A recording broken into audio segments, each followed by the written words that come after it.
알기 쉬운 경제 완전 정복. 가장 가까이 있는 생활 경제 뉴스. 김은경의 생생경제.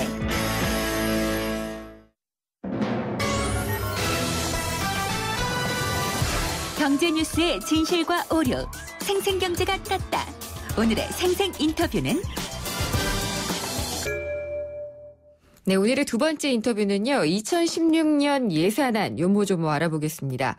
이색형 또 생활 밀착형 사업이 많다고 하는데 정부가 내년 예산안을 올해보다 11조 원 늘려서 386조 7천억 원으로 확정을 했는데 나가는 돈을 철저하게 관리를 한다고 하지만은 그래도 이색적인 곳에 많이 쓴다고 합니다.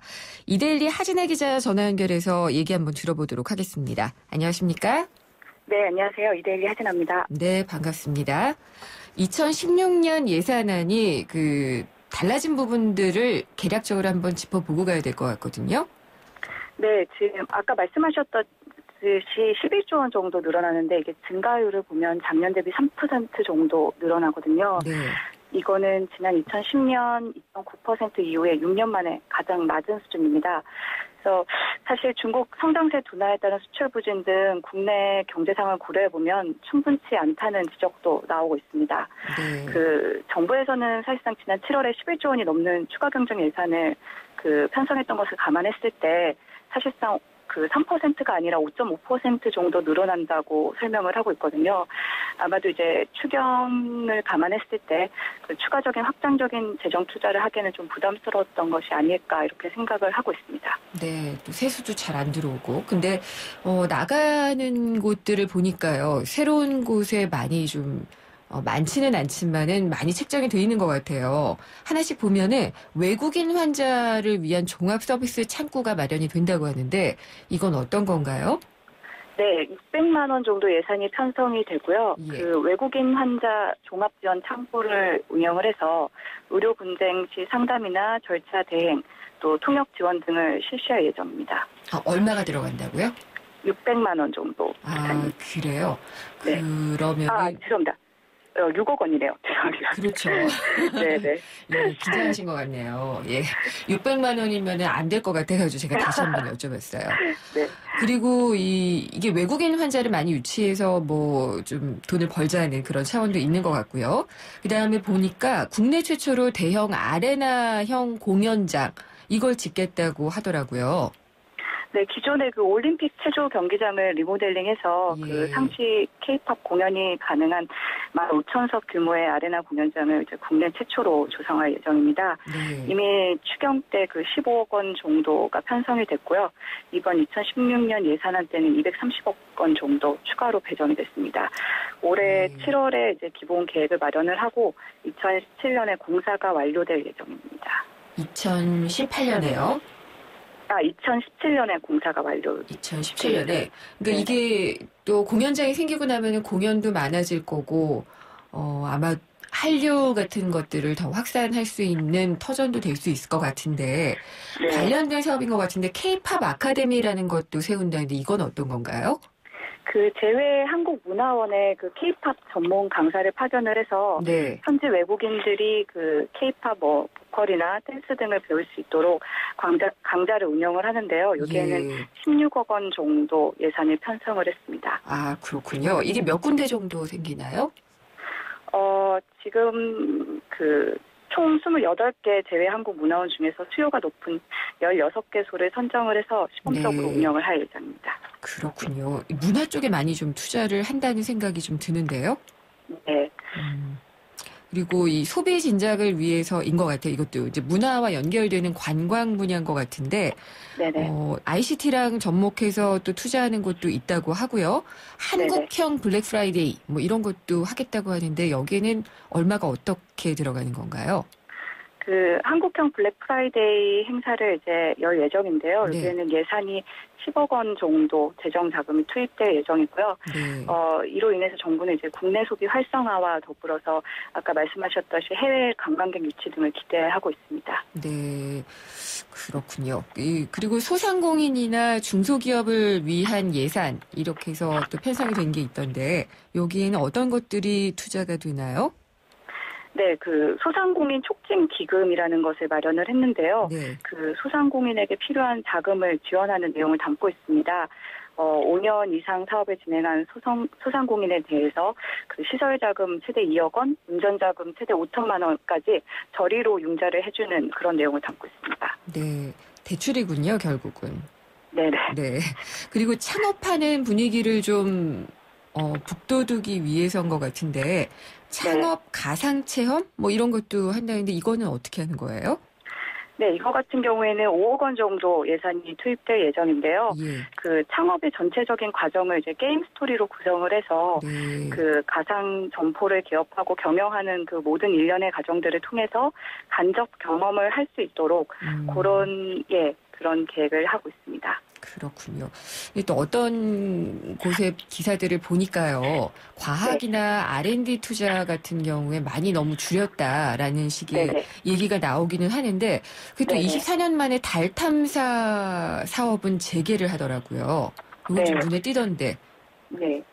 얼마나 투자가 되나요? 투입이?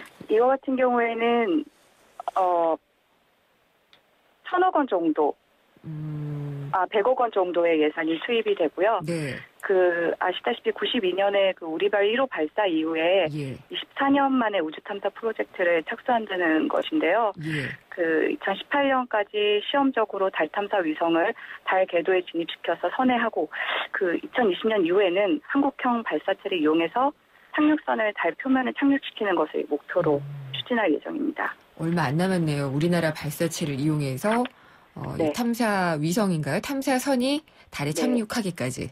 예. 네. 병사들에게는 또 공용 휴대폰을 지급한다고 하던데 이건 어떤 건가요?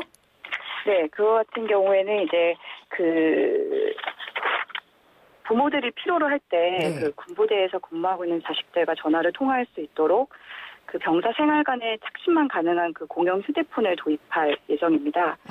예.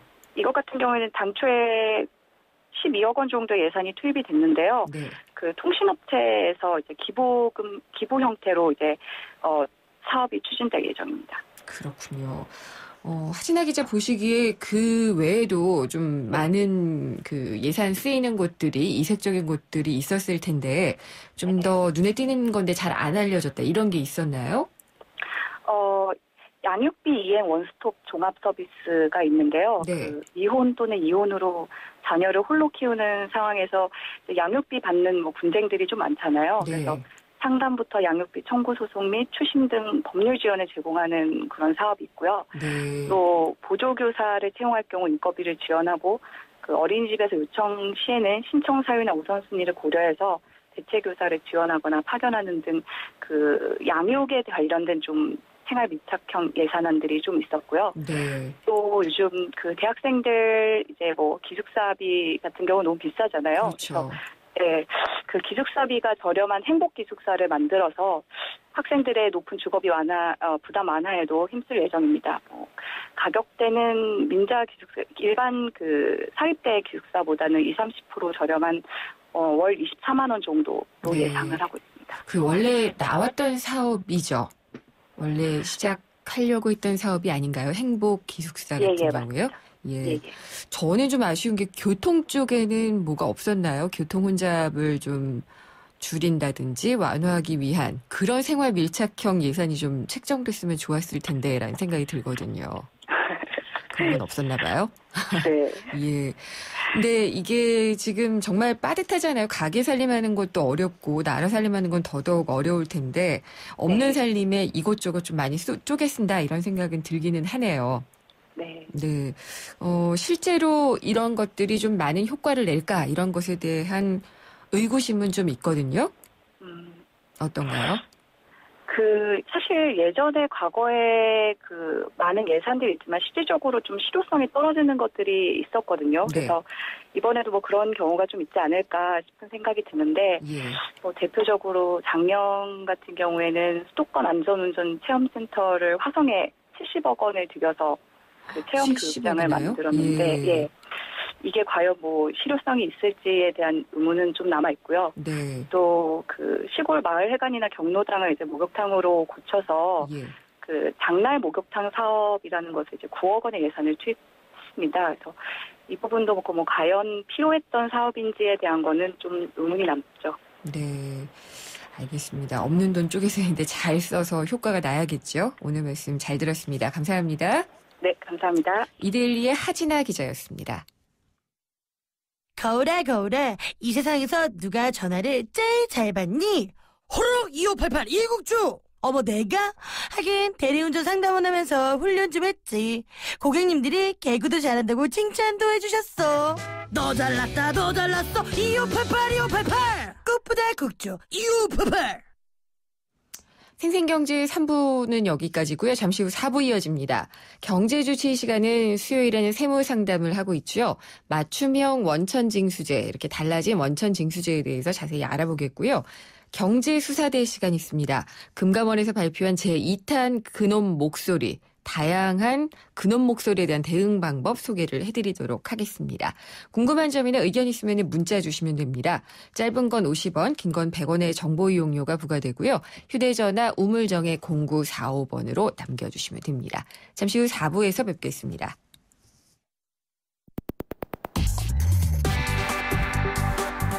어려운 경제학은 가라. 귀에 쏙쏙 들어오는 김인경의 생생경제.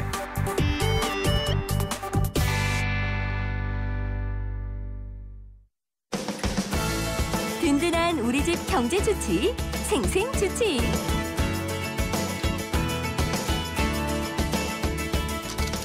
경제주치의 시간입니다. 오늘은 세무상담 시간이고요. 세무법인 부강의 유재선 대표 세무사가 변함없이 나오셨습니다. 안녕하십니까? 안녕하세요. 네.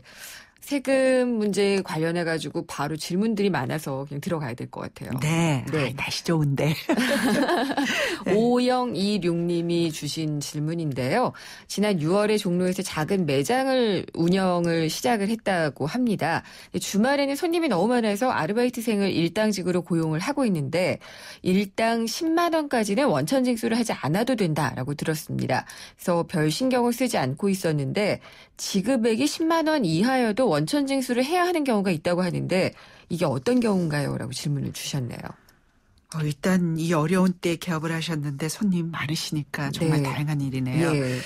우리가 일용 근로자들은 10만 원까지는 그 근로소득 공제가 공제가 되기 때문에 네네. 세금이 없습니다. 안 내도 되는 네, 거죠. 안 내도 됩니다. 예. 근데 여기서 한 가지 일용 근로자일 경우에만 근로소득 공제가 일당 10만 원이에요. 네. 그 일용이란 얘기는 상시 고용되지 않고 그날. 1급으로 시간급으로 받는 근로자를 말하는데 연속해서 3개월 이상을 같은 사업주에게 고용이 되면 일용 근로자의 범위에서 벗어납니다. 예. 그러니까 아르바이트생을 써서 매일매일 이 땅을 줘도 그게 3개월이 지나면 세법상 정기 근로자가 되는 거죠. 그렇군요. 그렇게 되면은 일용 근로자가 아니기 때문에 10만 원 세액공제를 못 받고요. 네. 이 간이세액표 우리 월급에서 원천징수하듯이 간이세액표에 의해서 근로소득세를 원천징수합니다. 네. 물론 총액에 한 달 받는 총액에 의해서 떼는 금액이 달라집니다만은 네. 요걸 주의하셔야 되겠고요. 3개월이라는 것은 이게 직장인들처럼 만근을 해야 뭐 그렇지 건가요? 않습니다. 이게 예. 1일부터 31일까지 다 채워야 되는 게 아니고 한 달 중에 하루라도 근무하면 그 한 달이 귀속이 됩니다. 그래요? 그래서 2달 1일을 근무하더라도 3개월 이상 근무한 게 돼서 네. 예, 그 정규직 근무자가 되는 거죠. 정기 근로자가. 그렇군요. 거기다가 이 또 4대 보험 문제 굉장히 네. 머리 아파들 하시는데 예. 4대 보험의 기준 시간은 또 이 세법상의 그 일용 근로자 기준하고 달라요. 어떻죠? 그래서 월 근무 시간이 60시간 이상이면 네. 4대 보험 의무 가입을 하셔야 됩니다. 그래서 뭐 의료보험, 국민연금, 고용산재를 다 가입을 하셔야 되는데 사실 이 사업주들이 이걸 굉장히 부담스러워하세요. 그렇죠. 근데 나중에 추징당하는 이들이 많거든요. 그래서 부담스러우셔도 이런 사항들은 꼼꼼하게 좀 챙겨보셔야 되겠습니다. 허점은 약간 있네요. 그러면 네. 2달까지만. 그래서 일용직을. 본의 아니게 2달 근무하고 예. 또 다른 아르바이트생을 구하고 이런 경우들이 생길 수 있죠. 이걸 아시는 분은 그렇게 할 수도 있겠네요. 그런데 또 일용 근로 이제 뭐 편의점 예. 같은 데는 또 이렇게 계속 근로를 하는데 이런 조그마한 자영업자들은 바쁠 때만 쓰고 네네. 이러니까 그렇죠. 시간을 못 채울 수도 있는 모양이더라고요. 예. 2051님인데요. 아까 저도 말씀드렸는데 맞춤형 원천징수제라는 게 생겼는데 있는데 일반 직장인들에게는 어떤 영향을 미칠지 궁금합니다. 그래서 어떤 세율을 선택하는 게 가장 절세에 효과적일까요? 라고 질문을 주셨어요. 자, 맞추면 원천징수제 예. 그럴듯한데요. 그죠? 네네. 이게 이번 7월 1일부터 시작이 됩니다. 사실은 우리 지난해 연말정산 대란 때문에 아주 시끄러웠지 않습니까? 네네. 이것 때문에 정부가 머리를 썼는데 유감스럽게도 결론적으로 말씀드리면 예. 세부담에는 전혀 영향이 없습니다. 그래요? 다만 우리가 월급 받을 때 예. 이제 원천징수 간이 세액표라는 거에서 원천징수를 하는데 그렇죠. 이걸 좀 덜 뗄 거냐 더 뗄 거냐를 본인이 선택할 수 있게 하는 거죠. 그러니까 덜 떼면은 나중에 돌려받을 게 있을 수도 있고 덜 떼면 예. 더 내야 되고 그렇죠. 더 떼면 나중에 한꺼번에 받게 돌려받고. 되는 거죠. 그래서 이거는 매월 월급에서 떼는 금액을 지금 현 상태로 뗄 거냐 아니면 좀 적게 80%를 낼 거냐 나는 평소에 좀 많이 내고 많이 돌려받겠느냐. 그래서 80% 120% 근로자가 선택하게 할 수 있는 겁니다. 결국 본인이 부담하는 세액은 연말 정산을 통해서 정산을 하거든요. 네. 그래서 80%뗀 분들은 연말에 더 내셔야 되겠죠. 120%를 선택하신 분들은 뭐 환급을 받으셔서 뭔가 좀 네, 보너스 받는 13월의 느낌. 월급처럼 그런 느낌을 받으실 텐데 결국은 본인의 뭐 선택이시고 네. 세부담에는 전혀 영향을 미치지 않습니다. 원숭이가 되는 느낌인데요. 유감스럽게도. 예, 그렇잖아요. 이거 왜 했는지 모르지만 워낙 지난번에 혼이 났었죠, 정부가. 네. 그러니까 본인들이 선택해서 하고 나중에 결과에 대해서도 조금밖은 가타부타 하지 마라. 이런 걸로 들리는데. 네. 예, 다음 질문 넘어가겠습니다. 9254님인데요. 이번에 회사에서 큰 프로젝트를 진행하게 됐습니다. 회사와의 고용관계와는 별도로 프로젝트에 기용이 된 것이고 결과에 따라서 성과급을 지급받기로 했는데 이 경우에 프로젝트로 인한 수익 이걸 제가 근로소득으로 처리를 해야 될지 아니면은 다른 소득으로 처리해야 하는지가 궁금합니다라고 하셨어요. 이런 경우가 종종 있습니다. 이렇게 회사의 고용관계와는 별도로 어떤 새로운 프로젝트를 회사와 동등한 관계에서 네. 혹은 내가 주체적으로 하는 경우가 있는데 우리가 종합소득은 6가지 소득을 합산해서 과세를 합니다. 네. 세율도 다 똑같습니다. 다만 소득의 구분이 이렇게 고용관계에 있는 회사원이면 근로소득으로 보죠. 근로소득으로 보는데 예를 들어서 어떤 프로젝트를 시행하는데 회사가 주체가 되고 나는 고용과는 관계없이 끌려간다 이럴 네. 수 있습니다. 대가와 비용을 직접 회사가 집행하고 그 고용관계에 근거해서 이루어진다면 월급과 마찬가지로 근로소득이고. 근로소득. 예. 근데 지금 재직하고 있는 일과는 전혀 별개의 다른 일이다. 이러면 고용관계에 관계없이 받다고 해서 또 기타 소득으로 과세를 합니다. 마지막에 한 가지 더 고려해야 될 점은 이 프로젝트는 근로자 본인이 따왔어요. 네. 독자적으로. 예. 그래서 나 혼자 하기 벅차니까 회사도 같이 갑시다라고 한다면 주체가 근로자가 되는 거죠. 네. 그리고 회사에서 돈은 받지만 필요 경비를 공제하고 나머지 금액을 근로자에게 네. 준다면 이럴 경우는 근로자 본인이 독립적으로 수행한 사업소득에 해당이 됩니다. 학교 교수님들 왜 프로젝트 많이 따시잖아요. 예. 이건 어떤 식으로 근로소득이 아닙니다. 기타 소득. 대부분의 경우에는 기타 소득이죠. 왜 이렇게 구분이 되냐 그러면 예. 나중에 다 합산을 해서 계산을 하지만 근로소득은 근로소득 공제가 있고 기타 소득은 기타 소득 필요경비가 있고 사업소득은 사업소득 필요경비가 또 따로 있습니다. 네. 그래서 구분을 해서 계산을 하면 네. 본인에게 유리한 경우도 종종 있습니다. 그렇군요. 그래서 소득 구분은 상당히 중요하고 이게 잘못되는 경우에는 나중에 그 추징이 되는 경우도 있고. 네, 날아오죠. 국세청에서. 1053님입니다. 이번에 사업을 정리하면서 권리금을 받기로 했습니다. 근데 이 관리 예상 권리금을 소득이나 비용 처리를 하지 않는다고 하면서 신고하지 말자라고 하는데 신고하지 않아도 따로 불이익이 발생하진 않을까요? 라고 물어보셨어요. 세금이라는 건 안 걸리면 죄송합니다만은 네. 이런 것들 원천조합 세법에서 규정하고 있는 것들을 하지 않으면 의무불이행에 대한 가산세가 굉장히 크거든요. 근데 이분은 지금 권리금을 받는 분이에요. 그죠? 네. 받는 분 입장에서는 오히려 신고하지 말자 그러면 좋을 텐데 주는 분은 오히려 챙겨서 신고를 하셔야 그 그래요? 권리금이 예, 비용으로. 그럼요. 우리 예. 자산으로 영업권 자산으로 계상을 했다가 영업권 상각을 통해서 비용 처리를 할 수 있거든요. 네. 그래서 주는 분은 반드시 이거를 주면서 원천징수하고 신고를 하시는 게 좋고요. 네. 이분 같은 경우 이제 받는 받았습니다. 경우. 네. 예. 이게 지금은 상가권리금 보호법이라는 게 있어서 권리금을 주고 온 사람이 보호를 받기 위해서 나중에 신고하는 경우도 있거든요. 네. 그렇게 들통이 나면 가산세를 포함해서 엄청나게 부담이 커지죠. 그래서 꼭 예. 신고를 하셔야 되고요. 권리금이 부담이 적은 게 권리금에 대해서 80%는 비용 인정을 해줍니다. 나머지 20%. 예를 들어서 1억 원을 예. 받았다라고 하면 8천만 원이 비용이고 나머지 2천만 원에 대해서만 다른 종합소득하고 합산해서 과세를 하기 때문에 세부담이 그렇게 크지 않습니다. 그렇군요. 그래서 나중에 괜히 가산세 물지 마시고 예. 상호 간에 신고를 하시는 게 좋겠습니다. 이런 경우도 꽤 많이 생길 것 같네요. 굉장히 많습니다. 그리고 예. 이렇게 아직 인식들을 잘 못하셔서 주는 분은 반드시 이걸 챙겨 놓으셔야 예. 향후에 본인의 사업에 필요경비로 공제되고 세금을 줄일 수 있거든요. 예. 혹시 세무사님도 이런 경우, 그러니까 주는 사람이나 받는 사람이나 다 이제 어떤 식으로든 처리를 안 해서 나중에 추징을 당하는 그런 경우도 좀 상담해 주셨나요? 그럼요. 많죠. 그리고 서로 상호 간에 매도 매수 계약을 하면서 예. 권리금 얘기는 쏙 빼놓고 말씀을 안 하시는 경우도 있어요. 그래요? 근데 예. 이제 나중에 저희는 통장까지 다 이렇게 기장을 해야 되니까 보다 보면 거액이 들어있어서 이게 어떤 돈이냐 이러면 권리금이다. 이렇게 찍어봐도 그럼 저희가 추후에라도 이제 수정 신고를 해주는데 예, 그럴 경우도 이제 신고 안 할 때보다는 가산세가 적지만 그 기한의 이익을 일시하기 때문에 가산세가 붙죠. 기한이 얼마나 지나면은 이게 항상 신고 기한은 이 지급조서는 다음 달 10일까지 신고하게 돼 있거든요. 그렇군요. 그래서 그런 것들은 꼭 물어보시고 의사결정을 하시는 게 어떤 재산권을 행사하든 큰 금액이 오갈 때는 전문가하고 반드시 한번 물어보시는 게 좋을 것 같습니다. 그렇겠죠. 예, 알겠습니다. 오늘 말씀 잘 들었습니다. 감사합니다. 감사합니다. 세무법인 부강의 유재선 대표 세무사였습니다.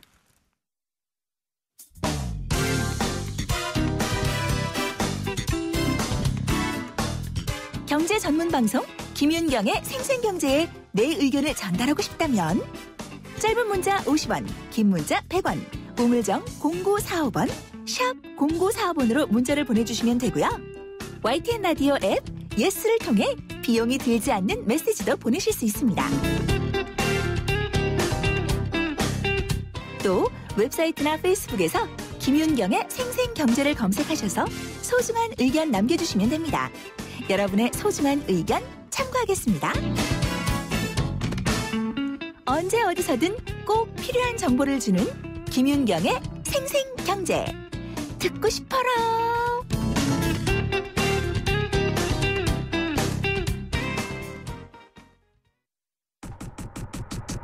눈 감으면 코 베어간다? 내 돈을 사수하라. 경제수사대. 네, 눈 감으면 코를 베어갈 수도 있고요. 귀를 닫아도 코를 베어갈 수가 있는 것 같습니다. 서민들의 돈을 지키는 방법을 알려주시는 분들이죠. 금융감독원과 함께하는 경제수사대 시간입니다. 정말 사기 수법이 나날이 발전하고 있기 때문에 피해는 예방하고 또 대처를 잘하는 게 중요한데요. 오늘은 금감원 서민금융지원국의 성수용 팀장님이 전화 연결돼 있습니다. 안녕하십니까? 예, 안녕하십니까? 네. 해주시는 분들 목소리가 계속 달라져서 제가 목소리 구별하기가 좀 어려운데요. 예. 금감원에서 이 근원 목소리를 공개를 하셔가지고, 화제가 됐었잖아요. 예. 전화 사기범의 목소리를 공개를 하셨는데, 이번에 또 추가로 공개를 하셨네요. 예, 그렇습니다. 저희 금감원에서는 국민들이 보이스피싱 사기에 간접 체험을 할 수 있도록요. 근원 목소리라는 실제 사기범의 목소리를 공개하고 있습니다. 네. 그동안 2차례 공개를 했는데요. 이번에는 그 예방 효과가 좋아가지고요. 추가로 다시 공개를 했습니다. 네. 총 39가지 사례인데요. 근원 목소리에 당황하지 않고 현명하게 대처한 사례만을 골랐습니다. 그러면은 이거는 대처도 잘한 그런 목소리가 들어가 있는 거군요. 예, 그렇습니다. 저희 금융감독원이 분석해본 결과요. 사기범들은 검찰 수사관이나 검사 등을 사칭하는 경우가 가장 많았고요. 네. 이들이 가장 많이 쓰는 수법은 그 국민한테 전화를 해가지고요. 네. 본인 이름으로 된 대포 통장이 대량으로 발견되었다. 지금 행사 사건에 연루되어 있으니 조사에 협조해야 한다는 식으로 이야기를 좀 하고 있습니다. 예. 근데 그렇게 되면은 무섭잖아요. 일단 진짜 같기도 하고요. 예, 그렇죠. 예. 고압적인 말투를 사용하고요. 긴박한 사항을 연출하기 때문에 상당히 피해자들이 코너에 몰리는 수가 있습니다. 근데 코너에 몰리지 않고 현명하게 대처하신 분들의 그 사례가 있을 것 같은데요. 유형별로 분류를 하셨죠? 예, 그렇습니다. 요번에 공개한 39가지 사례를요, 총 4가지 유형으로 구분을 했는데요. 네. 첫 번째는 당당한 대응행위입니다. 본인이 떳떳함을 드러내면서 전화를 건 사기범에게요, 당당하게 대응하는 방식으로서요, 예. 사기범의 심리전에 말려들지 않는 경우고요. 둘째는 화끈 호통행위입니다. 통화 중에 그 보이스피싱을 눈치채고요. 네. 사기범한테 오히려 호통을 치면서 대응하는 경우입니다. 야, 너 왜 그래? 뭐 이런 건가요? 네, 그렇습니다. 네. 셋째는 무대응인데요. 네. 사기범에게 일일이 대꾸하기보다는 동문서답 형식으로 얘기해서 사기범한테 스스로 끊게 하는 겁니다. 네. 마지막으로는 차분한 훈계행인데요.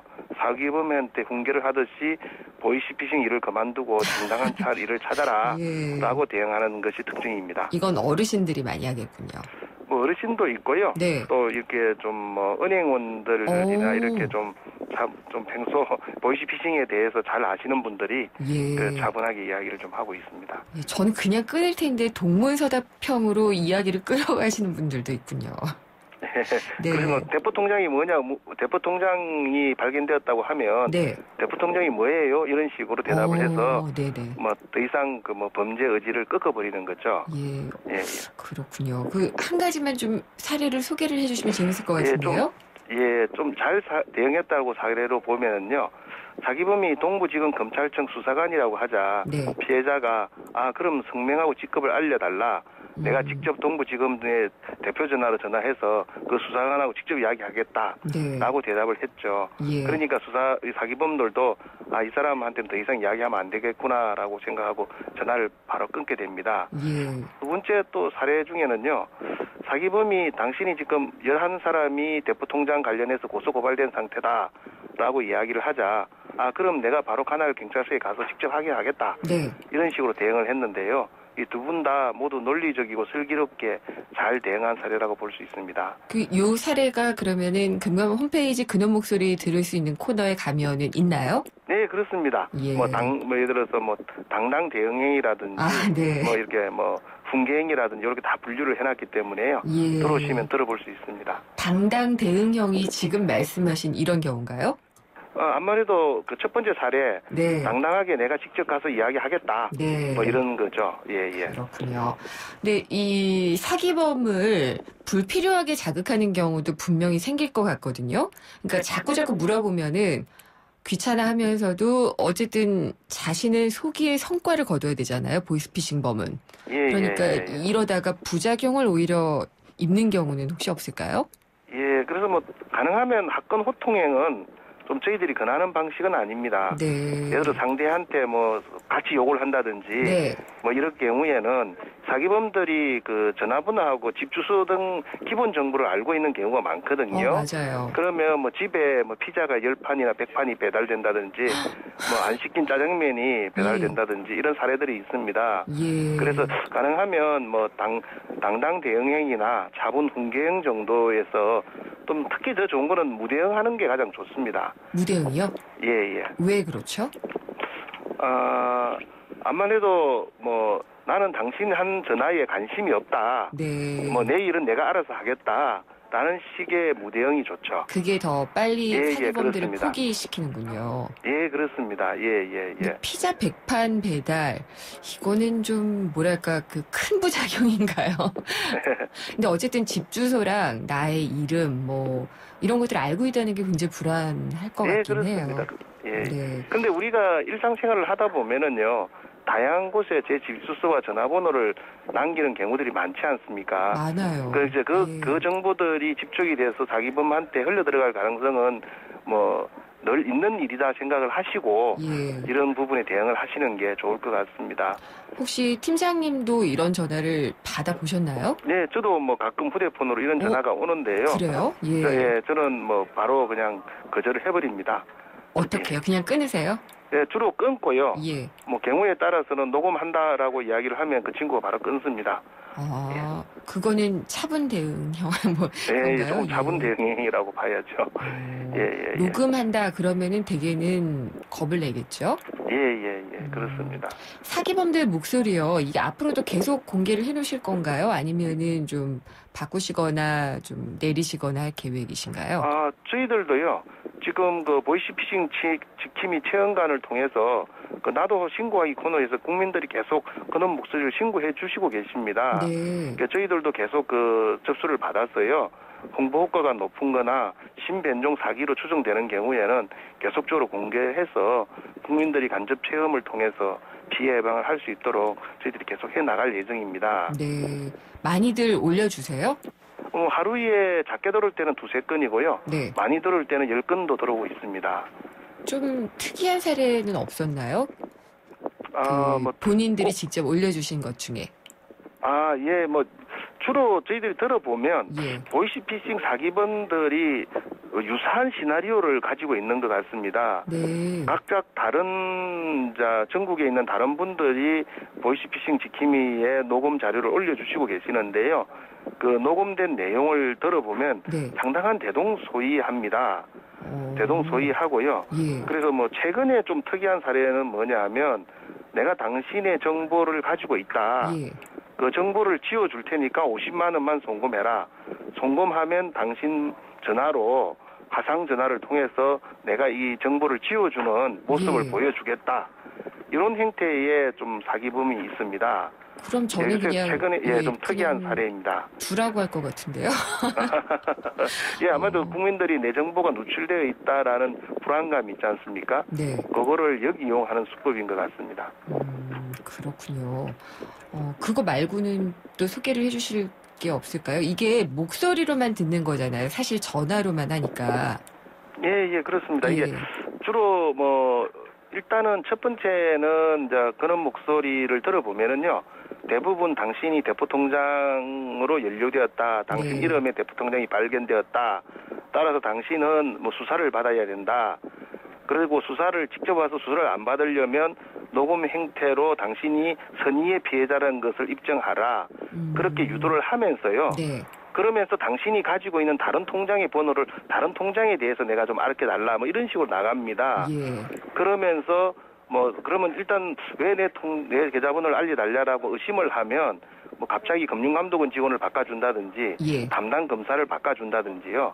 이런 식의 역할 분담들을 해나가면서 또 이렇게 하기도 하고요. 또 전화를 끊은 후에 하루 다음 날 또 전화를 한다든지 그렇게 해가지고 계속적으로 당신이 그 긴급한 사태에 빠져 있다는 걸 자꾸 입증시키려고 합니다. 그러면서 이제 최종적으로는 가짜 사이트라든지 이런 데도 접근을 유도를 해서 정보를 입력하게 한다든지요.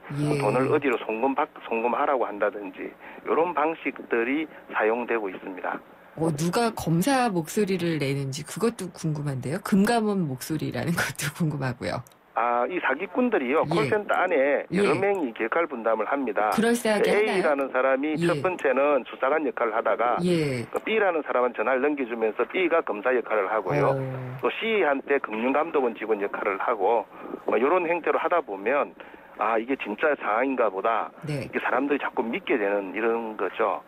그래서 가장 좋은 방법은요. 오랫동안 통화를 하지 않는 것이 좋습니다. 끊어버리는 거.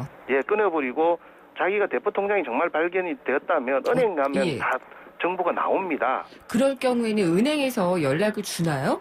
은행에서는 대포통장이 사실 은행 입장에서는 이게 대포통장인지 아닌지는 신고가 되지 않는 이상은 알 수가 없는 거고요. 가끔은 발각을 할 수도 있을 것 같아가지고요.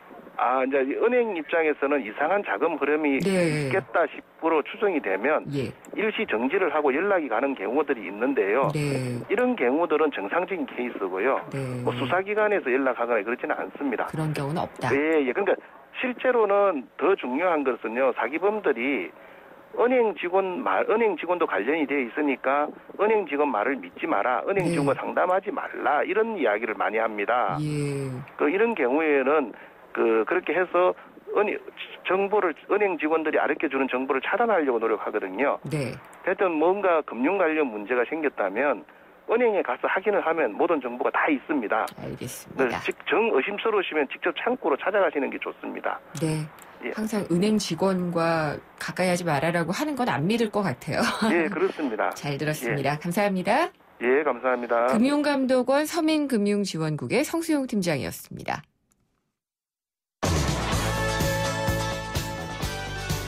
김은경의 생생경제 4부 포스코와 함께했습니다. 오늘 선물 받으실 분은요. 4623님의 두 분입니다. 오늘 순서는 여기까지고요. 홈페이지와 팟캐스트 또 스마트폰 애플리케이션 예스를 통해서 다시 듣기 가능하고요. 인터뷰 전문을 확인하실 수도 있습니다. 전 다음 시간에 찾아뵙겠습니다. 김은경이었습니다.